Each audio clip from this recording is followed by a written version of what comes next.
Thank you.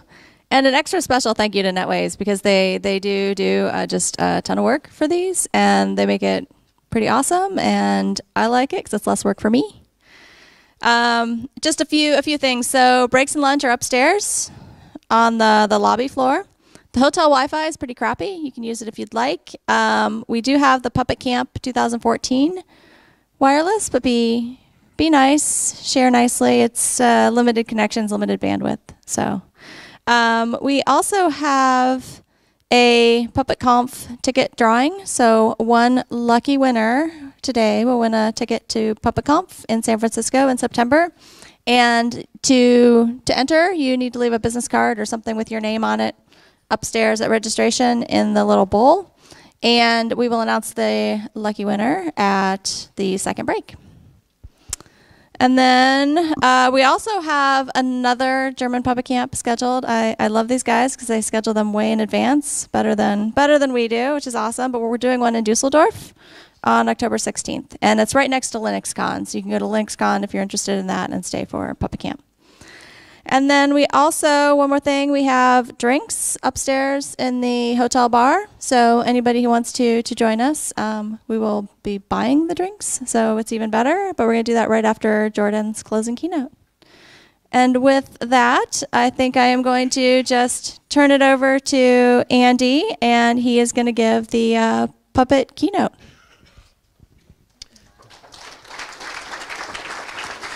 Thank you, Dawn. Guten Morgen zusammen. Gut geschlafen? Auf einen spannenden Tag bereit? Hallo? Okay. Vielleicht nicht. Weiß nicht. Ich bin Andrew Parker. Ich bin Softwareentwickler bei Puppet Labs. Und ja, ich kann ein bisschen Deutsch sprechen, aber den ganzen Vortrag halte ich nicht auf Deutsch, sondern in English. So I'll switch right now. That was yes, I can speak a little German. So yeah, I'm Andrew Parker, software developer at Puppet Labs. I'm lead developer for the Puppet server components, which for most people in terms of what you're used to talking about, that's the master, it's the language, file server, that kind of thing. You can get me on Twitter at aparker42. You'll see me on IRC as Zaphod42, and you can email me. Of course. I get a lot of email. I don't know if I'll respond. I'll try. So let's start out with a quick poll of who we've got here. It's always fun to see who's in the audience. So who here is using some form of configuration management tool? Well, I don't care if it's Puppet or not. Just let's see who we got. All right. That's pretty cool. Now, keep the hands up. Keep the hands up. The blood will start flowing out. Maybe I should move this a little faster. Okay, so of the people who've got your hands up, lower your hands if you're not using Puppet. So keep your hand up if you're using Puppet. Not that many went down. Well, that's cool. All right, so who's been using Puppet for? Let's see. We need to take away. Oh, I have to. Damn it. I did this in the wrong direction. Who is... And now I can't recover. Start over. Put your hands down. Yeah. What direction do I have to do this in? You can do it in that direction, but you can't have to leave their hands up. Oh, it's raise your hands. Right. I have actually done this before. All right, so it's raise your hands if you've been using Puppet for less than 6 months. Raise them high. Really? Not that many new people. Yeah. You're getting a free book. So that's an incentive for raising your hands.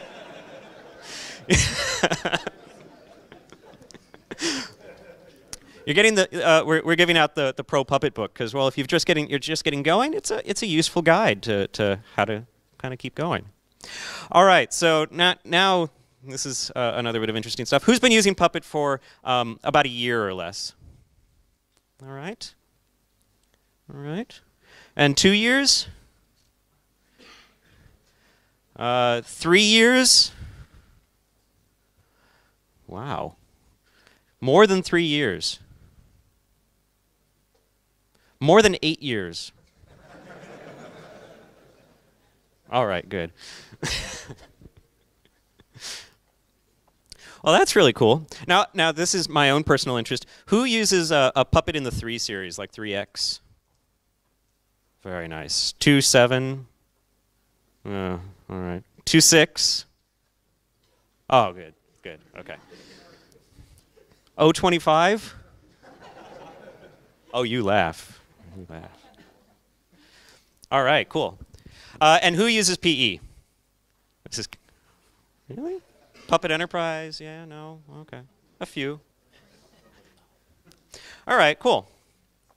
Thank you for that. That was my market research. That was very interesting. All right, so let's get into the real meat of the matter. And so we live in interesting times. So you'll often be told that this is an old Chinese proverb. May you live in interesting times. It's a curse.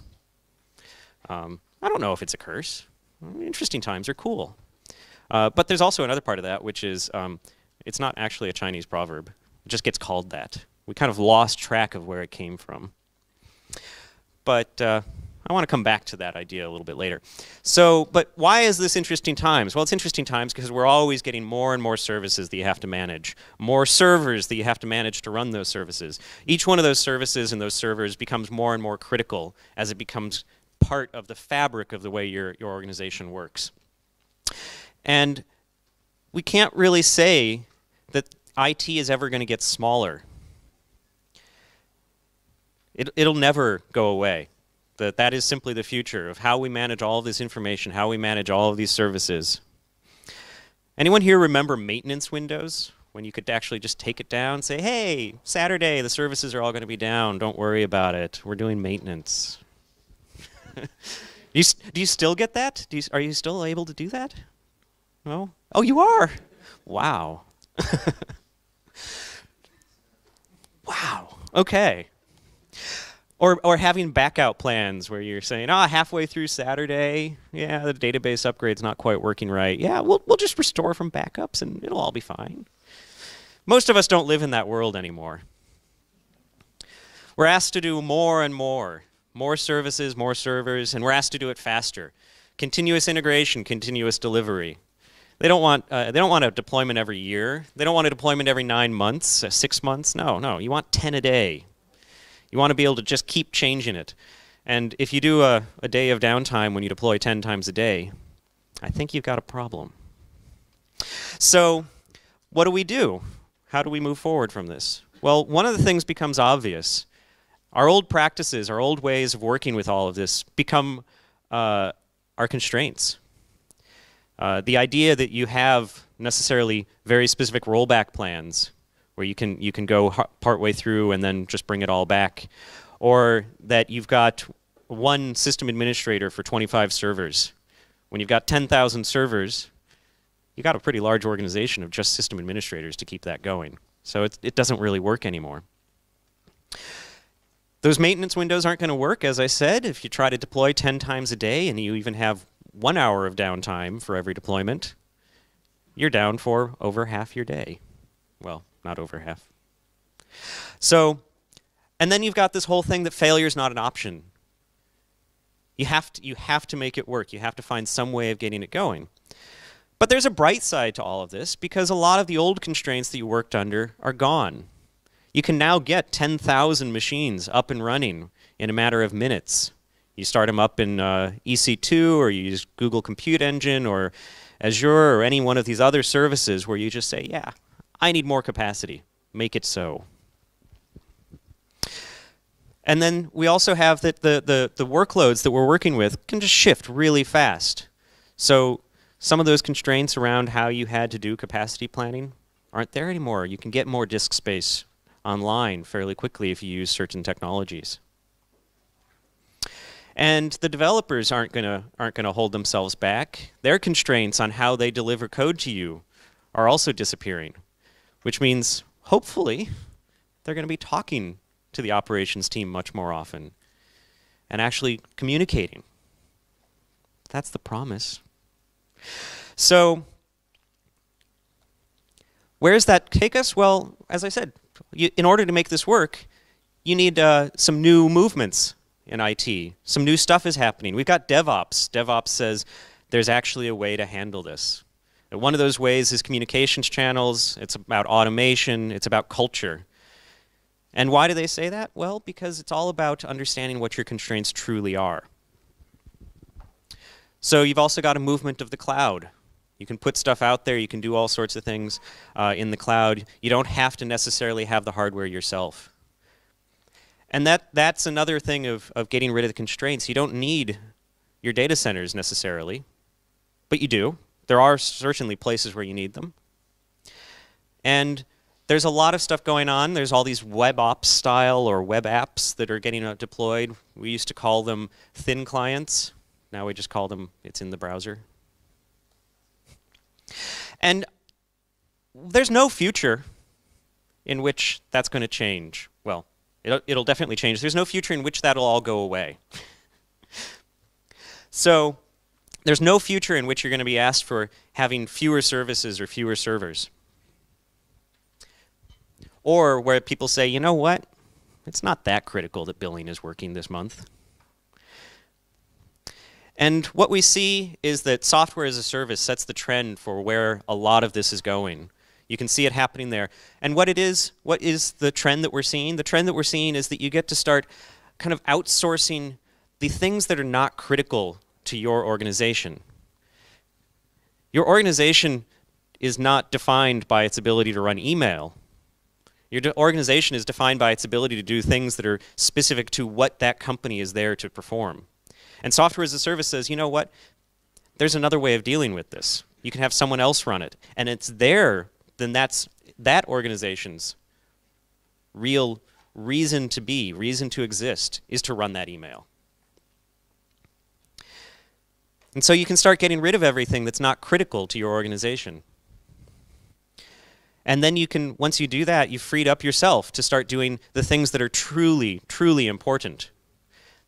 You can pay attention to what are the servers and services that really have to work for you.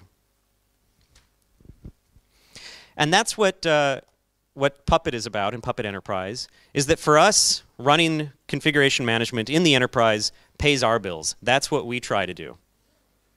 We try to make sure that there's a really easy way of doing this, that you can not think about all of the little aspects and everything that's going on. But it also means that you get to really move up the stack and say, really think about what is it that you need to provide to allow your business to move forward. Not necessarily like, oh, I need to run NTP. That's important, but that's not your reason to be there. And that brings us to the mission statement of what Puppet Labs, when we were put together, what it was that we said that we were going to try to do. And our mission statement is driving down the cost of technological change. We want to make it easier to make these cycles shorter so that you can do it much more effectively with less hassle, less risk, and much more confidently. So we started this 8.5 years ago. That was my question of if you've used Puppet for more than 8 years. I was going to be a little doubtful.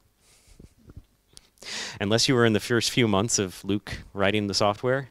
So Luke Canese started writing Puppet about 8.5 years ago, and it came out of a little bit of frustration.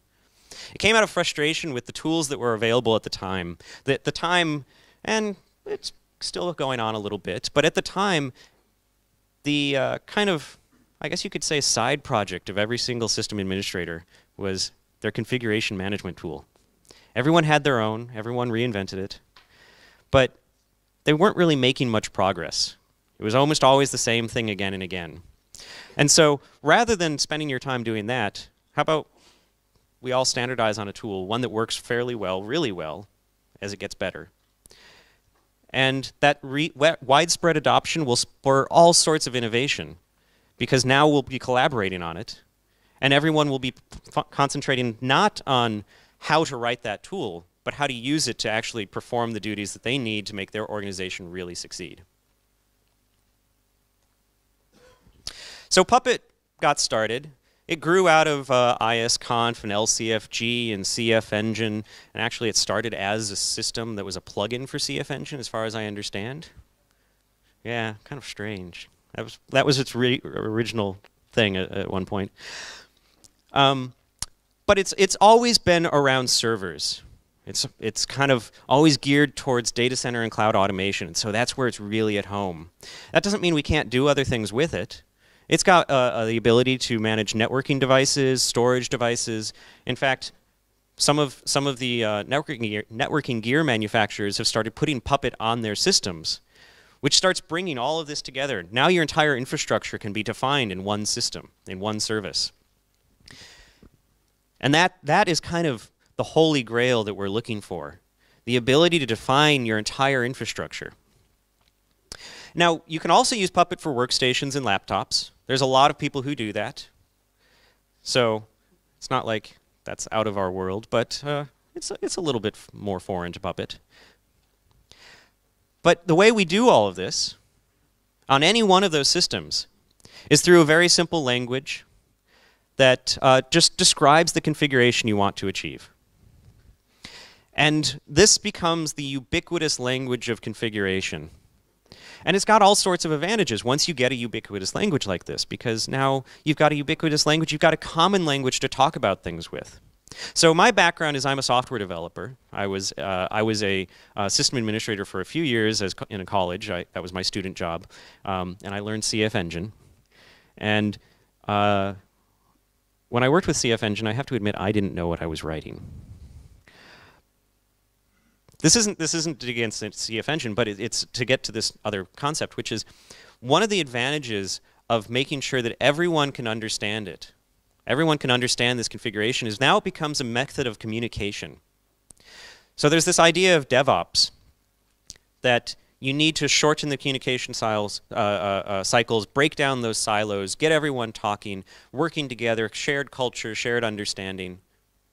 And well, in order to share that understanding, you have to share a language. So you need a ubiquitous language, you need a common language to talk about these configurations. And if everyone can understand this, which I'm hoping everyone can understand that, you got a big step forward. And now there's all sorts of other properties that come from this. Now that you've got this configuration for almost all of your infrastructure, almost everything you can think of and talk about, in code, well, what can we do with code? We can diff it, we can version it, we can tag it and release it and sign it. You can start tracking everything that happened with it. You can say, what changed 6 months ago? Oh, well, let's do a little git blame and find out. Who put this line in? Oh, I do that a lot, actually. Who put this line in? Why? What were they thinking? Oh, commit messages. Hopefully you're writing good commit messages. I never thought much of commit messages until I had to use them a lot. So this brings us back to that Chinese proverb where I said, you know, we kind of lost where it came from. It was fine, it was useful. And the current state is always a useful thing. But if you lose that heritage, if you lose that legacy, if you lose the version history, you start kind of making up lore. Why is the infrastructure supposed to be set up this way? Well, if you have the common language, now you can actually find out what changed to it over time to cause it to come to this state. And you may disagree with it. You might find out there is no good reason. But now you had a trail to figure that out through this ubiquitous language of talking about your infrastructure. So what's the next thing we do after we've got this ubiquitous language? Because having the language by itself is useful, but once you have it, you can do a lot with it as well. So the thing we can do is you do that define, you write up the description of what you want to do. And then we can take a look at the systems and we can decide, well, does the system actually conform to this description that I just put down? Is the firewall configured the way it says here? Is Apache there as in the way it said? Do we have all of the packages that we're supposed to have, the users that are supposed to be there, everything? Is it all there? And if it's not, what's different? And even just that ability is pretty powerful, because now you can say, well, it's different. And you can ask the question, why is it different? Is it different because we just changed something in what we thought our description was supposed to be? What the configuration was supposed to be? Or did something on the system change outside of our control? And that's a useful thing to know. Then the next thing you can do is you can enforce that change. You can enforce that configuration. The Puppet can take the actual action to remediate those differences. And that's another very useful thing that you can do once you have this language to describe all of your infrastructure. And then, of course, once it takes those actions, it can report on what actions it took. It can say whether they worked or not. And if they didn't work, you can find out what was wrong. Why was the system unable to achieve that state? So I imagine, based on all the hands that were up, most people kind of know this basic cycle, but let's review it one more time. So how does Puppet actually achieve this? Well, it has that description. And the first thing it does, though, is actually it figures out what are some interesting properties about the system it's running on. And that's the collecting of facts. It sends those back to the Puppet master. And then it takes those descriptions that you've written in Puppet Manifest, and it says, OK, let's feed these facts into these descriptions. And out of that will come the final abstract description of our configuration. So actually, that's another interesting artifact, that you've got not only the description of how to construct your configuration, all the possible different ways your configuration can occur, but you've also got a very standalone model of what is your configuration for this particular system at this point in time, in a very, very straightforward manner. And that's what we call the catalog. And you can diff catalogs. You can see, how did this particular machine's catalog change over time? There are tools out there to actually make diffs between catalogs. So the next thing we do is we take that catalog and we do the checks against the system, and then we make the changes based on what those checks say. Do we need to install this package? Do we need to upgrade this package? Do we need to change the mode on a file, change ownership, that kind of thing? And then it sends back the report of everything that it did, everything that worked, everything that didn't work. And you can get that, and now you can report on it. And this is actually a great point, going back to the DevOps things, a point of communication. Does anyone use information radiators? Like put all of their Puppet information into some very commonly seen form where people can look at it and say, oh, what's the health of our infrastructure in terms of configuration right now? Does anyone do that? No. Wow. Okay. That's something to think about. Because once you have that, now you've got more of a communal understanding of how is our infrastructure doing. Oh, we just deployed 20 changes to these servers. Well, that was a lot. Let's take a look at it.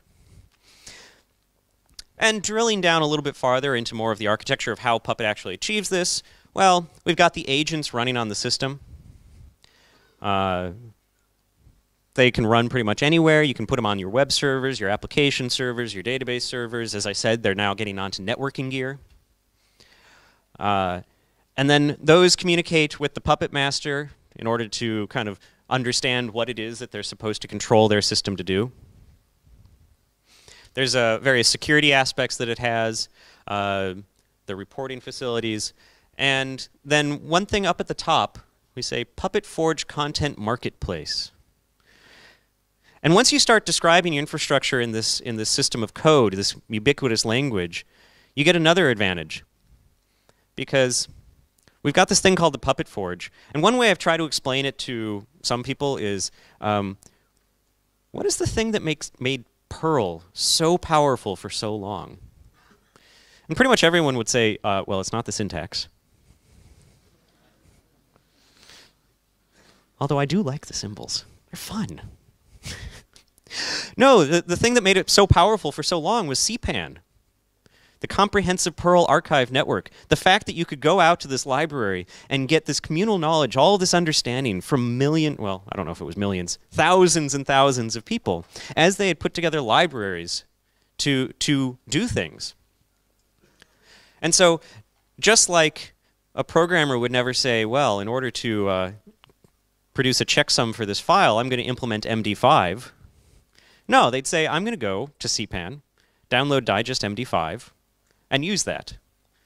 Because my purpose is not to implement MD5, my purpose is to understand what the content of this file is. And so that opens up a whole bunch of learning.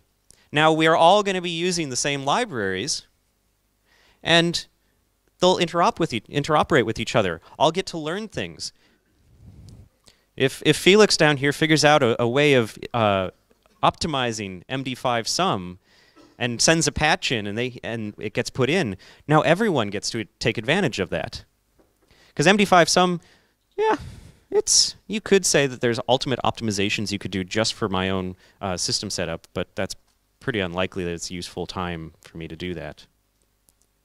So what do we have with the Puppet Forge? With the Puppet Forge, we've got a place where everyone can start putting up all of the best ideas about how to really control all these configurations. So you've got modules to configure NTP, make sure time is in sync on all of your servers, to configure Apache or Postgres or MySQL. And once you've got all that, now you can start thinking about, rather than, oh, what is the directive in Apache to change the SSL encryption system stuff that I can't remember why I'd want to change it, but I know I have to do it. Oh, no, you know what? The best practices have been put in place in Apache module for whatever. Let's go with that. So it opens it up to, now you can share this code. You've got a ubiquitous language not only within your organization now, but with the rest of the world. So let's talk a little bit about Puppet Enterprise. So Puppet Enterprise was the system that Puppet Labs put together, where we decided, you know what, there's a whole bunch of components here of Puppet that, well, as I was just saying, it's not the most effective use of your time to necessarily spend so much time just trying to put together your Puppet infrastructure, because your purpose is not to have your configuration management system. Your purpose is to use your configuration management system to do something for your organization to really add value. So for Puppet Enterprise, we put together it as a solid platform of some of the best ways to actually put together Puppet. We made a whole bunch of packages for everything. Those packages all get tested together.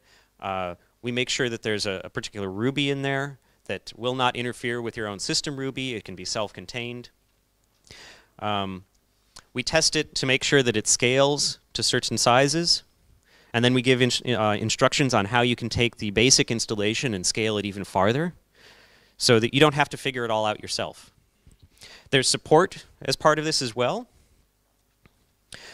We, of course, sell support with it. So rather than spending all of your time trying to debug all these things, you can actually just call up a person or send an email and get some help. And then there's also all sorts of documentation that we put together. So rather than spending all of your time trying to figure all of this out, you can use Puppet Enterprise, I would say software as a service, but it's not software as a service in the normal sense. It's just you're buying the system to do what you need to do. And of course, we added some additional features because, well, features are always good. So we added a couple different things to make it, some of these things that I talked about work just a little bit better out of the box, sometimes a lot better out of the box. So for instance, I talked about that reporting, that you get some really interesting information about what's going on in your infrastructure if you tie into these Puppet reports that the agent sends back. And so we put together this thing called the Event Inspector.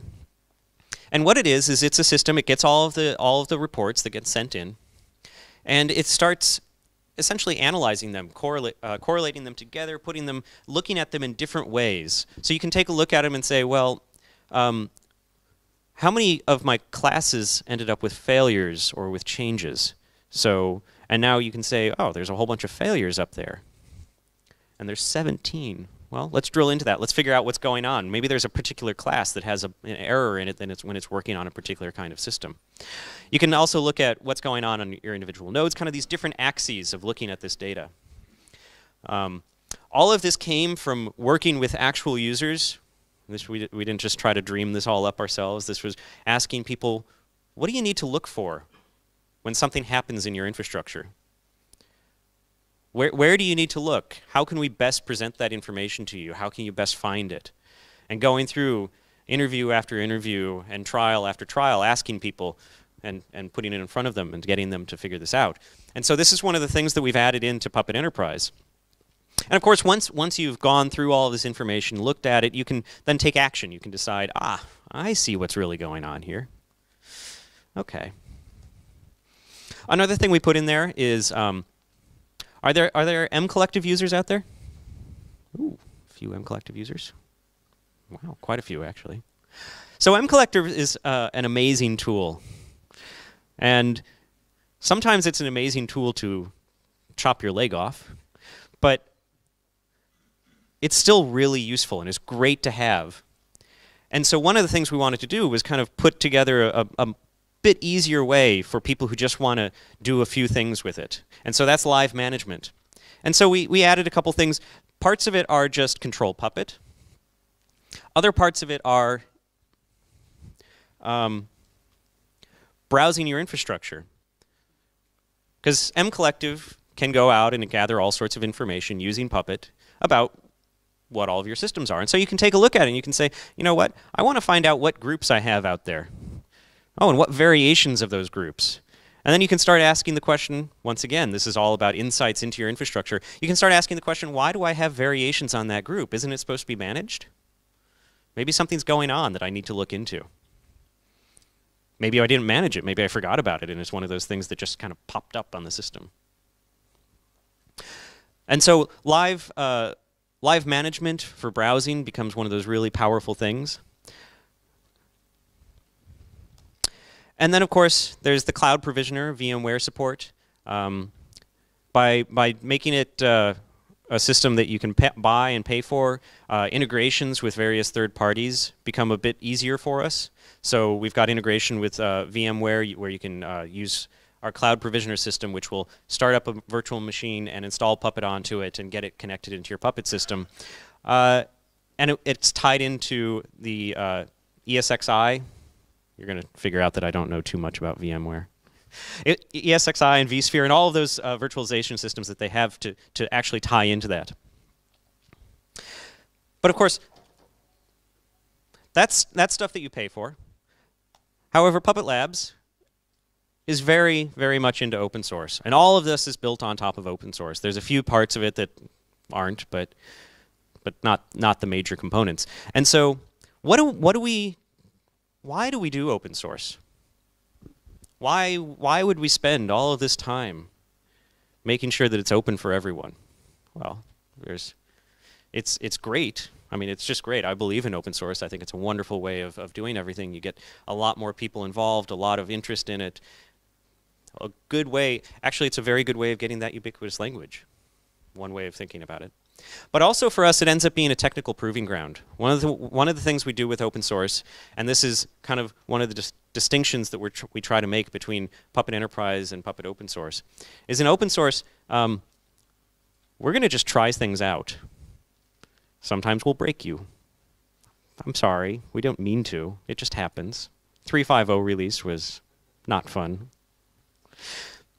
Although I saw last night that they just put out the first pass at a 3.5.1. So if you want to try it out, please do. Tell us if we've now unbroken you. But it's a technical proving ground. Those kinds of things will happen. We're gonna push the edges. We're gonna try to figure out where can we go next.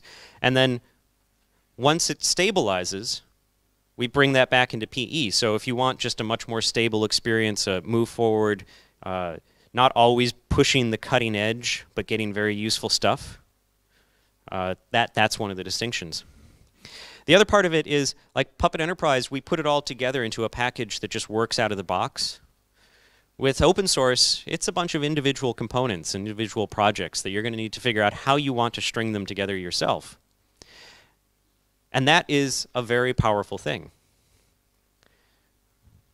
It's the Unix philosophy, lots of small tools that work together. And so But there's a bit of know-how that needs to go into putting that together, and there's some amazing setups that I've seen for people who use the open source projects. And they're always great inspiration for, well, how could we make PE a little bit better? So what are these components? Well, of course, the first component is Puppet itself, and it's the core language. It's the transactional system, it gets called, for enforcing that, where that's the actually apply the catalog, make the changes. It's the system that component uses for making those changes. That's called the resource abstraction layer, or also I kind of normally refer to it as the types and providers. And so that's the, what is a user? Okay. In specific, how do I manage a user on OS 10? That's a fun one. If you want some interesting reading, read the OS 10 user provider. And then also it's a way of getting to these reusable modules with the Forge. Of course, there's MCollective as well. MCollective is in there. It's a framework. Sometimes it's really easy to just see it as a bunch of command line tools for doing asynchronous actions across a set of servers. But in the end, it's actually a framework for putting together those kinds of tools. And what you're seeing is kind of a lot of examples of what it can do. There's PuppetDB. So Puppet produces a lot of information about your infrastructure. It produces all these facts every time it runs. It produces a catalog. It produces reports. And all that information is really, really valuable, really useful. So where does it go? Well, it could just go onto files on disk. But those are hard to deal with, hard to manage. Well, for that, there's a thing, PuppetDB. And PuppetDB is a way of storing all of this information, storing it in a way that's pretty efficient and really fast. And also a way of querying it. So you can do queries about, well, what servers are running CentOS 6? Or what was the last agent that checked in, I believe would be a query you could do. So it's all that kind of stuff. And then, of course, there's Factor. Factor is one of those things that just kind of gets forgotten, I think, a lot, because it's just there. But it's got a lot of very useful things in it, where it can actually inspect the system and figure out what is running, how is it on there, and you can add your own things into it, your own custom facts. And that can be put into modules and put up on the Forge, and then you can share those interesting bits of information you can get about your systems with other people. And of course, there's Hiera. Hiera is a hierarchical data lookup system. And it's very hard to, it's easy to say that, but very hard to explain exactly how it works out. So I'm not going to try, but it's a very useful, very powerful system for putting together data that you need to drive your infrastructure configuration. And then there's Razor. And the first time I heard about Razor, I thought, wow, that's pretty cool. So at the lowest level, it's a PXE booting system. But what it does with that is it first, you PXE boot your machine. It installs an initial very small operating system with Factor. Factor collects a whole bunch of information, sends it back to the Razor server, and the Razor server has a whole rules engine. And those rules describe what should this machine now turn into.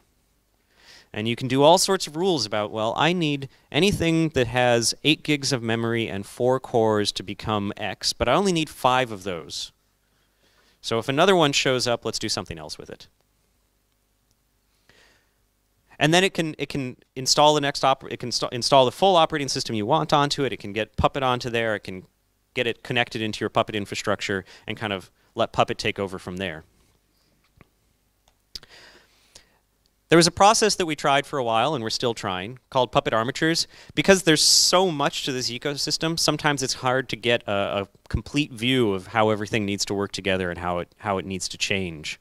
And so we started trying this thing called the Puppet armatures process, modeled on PEP and JEP, the Java extension process and the Python extension process, I think is what, enhancement process, that's what it is. And I will be perfectly frank, it didn't work too well in our first few tries as it had it, but we still want it to work. We do want this kind of a system to be able to get a much more understandable view for large major changes to how the whole ecosystem works. And then, of course, there's the Puppet Forge, the CPAN of Puppet, the place where you can share all of the knowledge that you have about the best way to configure infrastructure and put it together in reusable components that other people can now take advantage of. And it's, of course, it's all by people out here. It's by the community for everyone else in the community.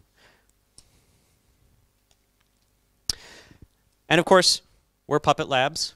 We're a group of people all over the world, headquartered in Portland, Oregon. And we've grown quite a bit. And we've got customers who have become very interested in Puppet. And so now we're almost all over the place. We're in, well, GE and Boeing. I live in Seattle, so Boeing is kind of cool. So they're just down the road from me. And of course, we're hiring. So if you're interested in it, let me know. We've got, of course, a lot of positions in Portland, Oregon, but we've also got a base in London. And so professional services engineers in this area are very interesting to us. So if you're interested in that, come and find me or Dawn or someone else on the Puppet Labs team. So you got all this stuff. You're using Puppet. And what do you do next? Well, one of the things you do next is you join the community. And I feel like I don't need to say that too much to everyone in this room because this is the Puppet community. That's what the Puppet camps are. And so you get to learn from others, what we're doing today. But other things you can do is you can go to ask.puppetlabs.com. It's a Stack Overflow or server fault type system for asking and answering questions. Produces a really nice knowledge base over time of what are the things you should be doing. Of course, you can also join us on the mailing list, the Puppet users mailing list, the Puppet dev mailing list. Or you can join in on IRC, on Freenode, on Pound Puppet, or Pound Puppet Dev. Join in the conversation, see what people are talking about. Maybe you'll see someone doing something that you think, wow, that could really change the way I do what I want to be doing. And of course, you can help us triage bugs, like any system. There's problems in it. And so keeping track of all of that and having good reproduction cases and really understanding the full impact that it has is really useful, really helps us drive and make good decisions about where we should be spending our time. And you can contribute code. We have a bug triaging process or a pull request triaging process for getting code contributions in. We're trying out various ways of dealing with this. And the thing we're doing right now is every Wednesday we have a Google Hangout and we just kind of start going over all the pull requests and discuss them and see where we want to take them. And you don't have to join in to get your code in, but it helps a lot. It really gives us a lot of information about is this a good change or not. And of course, another one, and one that I think a lot of people should be trying out, is the putting your modules up on the Forge. Once you have something that works well, seems good, reusable, maybe someone else could find it useful too. Of course, there's also getting training and getting certified.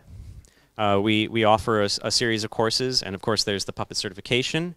And as Puppet becomes this larger and larger ubiquitous system for everyone to talk about configuration, there's, well, a bit of a need for people to know, do you really know what you're talking about? And the training is all over the place. We've got not only Puppet Labs doing the training, but we've got our partners doing the training. For instance, NETWAYS provides some training. And we've also got some of the training online. We've started putting together some online courses where you can try them out, learn something. I need to take a look at these myself, actually. They're fairly short, apparently. And then remember when I talked about the event inspector and I said that we did a lot of interviews with people and talked to them and showed it to them? It was through this program. We have this program called the Puppet Test Pilots. And the idea was, well, we need a lot of help to make sure that we're doing this right. And so if you want influence over where Puppet Labs is taking some of our various projects, this is a great way to join in. You just sign up for the Puppet Test Pilot program, and every once in a while we'll send you an email saying, hey, We'd like to set up a time to talk with you and show you some stuff, get your feedback, and see where it goes. And we really do listen to this. I do know several times that we've gone and talked to people and then scrapped the idea and said, we need to try that again. That was not a good one. And so that's a great place. And then there's PuppetConf. You can sign up now. There's apparently a bit of a promotion going on. And it is a great way of meeting everyone. It's like Puppet Camp, but much, much more. Much more. And I believe we're doing a drawing upstairs, Dawn. Is that right? A drawing for Puppet Camp? Yes. Yes, we are doing a drawing, so find where that drawing is happening. I think it's at the registration desk. Yeah. Second break, we're picking the winner, so get it in before then. All right. And I actually have some time this time. Any questions?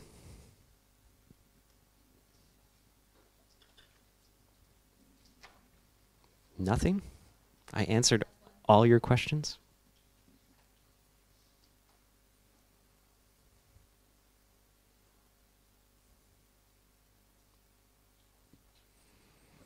Oh.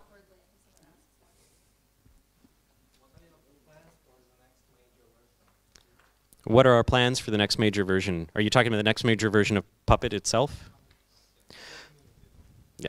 So what are the plans for the next major version of Puppet? So the next major version of Puppet would be Puppet 4. So the plans for Puppet 4 are, well, so throughout the 3 series, we've been deprecating various bits of functionality that we want to get rid of, just dead weight, things that there are better ways to do now. So one part of Puppet 4 is once Puppet 4 comes around, those deprecated pieces of functionality will just be gone. So that's one piece of Puppet 4, is leaving behind kind of dead weight. The other part of Puppet 4 is, has anyone tried out, if you're on 3, has anyone tried out the parser future? Yeah? Cool? Yep. So if you haven't, take a look at it. It is a feature flag, taking a bit of a line from the continuous deployment playbook. It's a feature flag to turn on some experimental functionality, some things that we're thinking about that we want to be moving towards. And so for Puppet 4, what's going to happen is in the 3 series, we're going to finish that up. We're going to finish it up. And in Puppet 4, that'll switch on to be the standard thing. Now the question is, what is that? So what that is we're re-implementing the Puppet language. So over the years, we've learned a lot. We've got some people with a much more experience on how to actually implement languages. And so the future parser is a new lexer, a new parser, a new AST, a new evaluator, and also it's going to be a new catalog system.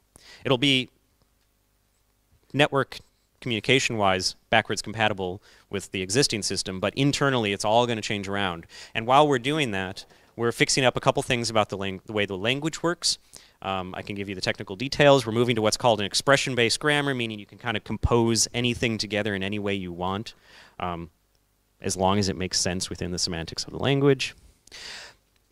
But we're also going to try to get rid of a lot of the rough areas. So it's going to be a semantically different a language. It'll be a breaking change, and that's why that's happening in Puppet 4. There's bits of the language that are going to be different. So, if, for example, numbers will actually be numbers. For such a... What was that? Class dependencies will work. Classes inside classes? So we've already got a thing to fix that that's called the contain function. So instead of saying include, you say contain. Contain came out in 3.4? 3.4? So yes, various little things like that. Contain will probably change it, stay exactly how it is. But things like numbers will be numbers, that kind of stuff. All right. Any other questions? Got 1 minute.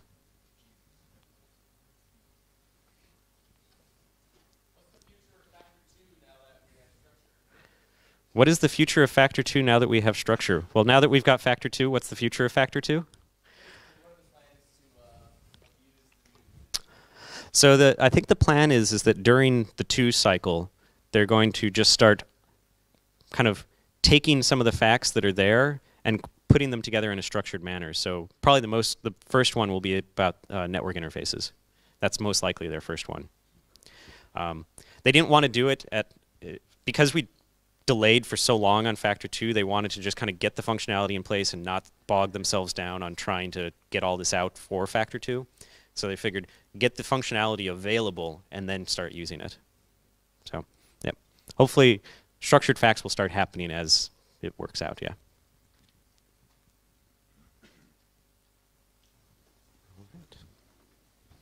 Thank you very much. Have a good day.